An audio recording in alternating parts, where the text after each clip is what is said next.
Alors, comment ça se fait qu'une personne qui semble nous adorer se mette tout à coup à nous démolir?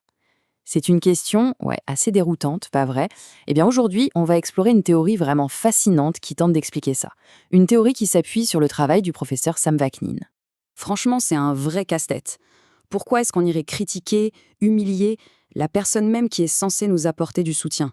Logiquement, ça n'a aucun sens, c'est totalement contre-productif. Alors, qu'est-ce qui se passe vraiment dans leur tête? Bon, pour commencer à y voir plus clair, on peut regarder les explications, disons, classiques. On va les survoler vite fait, juste pour mettre la table. Parce que ce qui vient après, c'est beaucoup, beaucoup plus profond. Et assez troublant, on va le voir.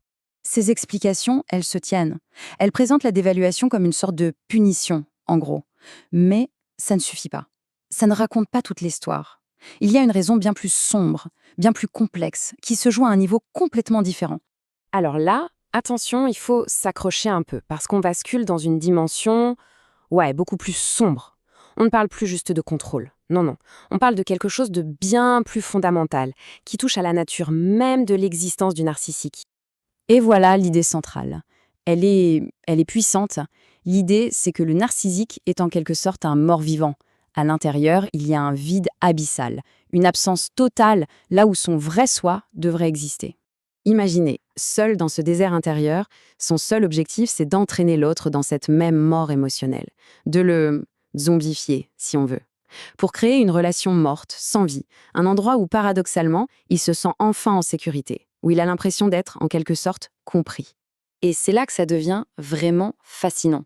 On va maintenant aborder une théorie complètement nouvelle sur la structure même du narcissisme. Et cette théorie, elle va nous éclairer sur un type de dévaluation très, très spécifique. Attention, ici, on ne parle pas de quelqu'un qui passe d'un type à l'autre. Non, on parle d'être les deux en même temps. C'est ça qui est fou.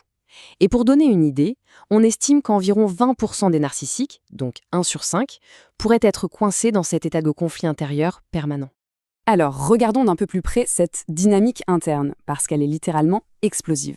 On a le côté manifeste, le grandiose, le sadique, qui passe son temps à dominer, à humilier, à mépriser le côté caché. Pour lui, ce côté caché est juste faible, pathétique, il ne vaut rien. Et il a un plan, une véritable stratégie. Le côté manifeste, c'est un peu le diplomate. Il sort, il cherche des alliés, de nouvelles sources.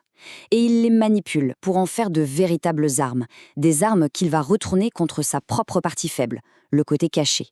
Mais attention, hein, le côté caché, ce n'est pas juste une victime qui subit passivement. Oh non, il est parfaitement conscient de la trahison qui se trame. Et il a sa propre stratégie de défense. Il prépare la riposte. Et là, on arrive vraiment au cœur de la théorie. Pour se défendre, le côté caché va faire quoi? Il va saboter les plans de son ennemi intérieur. Sa méthode est simple. Il s'attaque à toute nouvelle recrue potentielle avant même que cette personne puisse devenir une arme contre lui. Voilà la grande différence. Cette dévaluation, qu'on appelle préventive, ce n'est pas une réaction à quelque chose que le partenaire a fait ou dit. C'est une pure manœuvre stratégique dans une guerre interne qui, en réalité, n'a rien à voir avec le partenaire.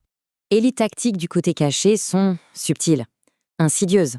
C'est tout un arsenal passif-agressif. Chaque petite pique, chaque acte de sabotage a un seul but, rendre le nouvel allié inutile pour le côté manifeste. Le but, c'est de le décourager, de le faire fuir. Ok, mais alors mettons-nous une seconde à la place du partenaire.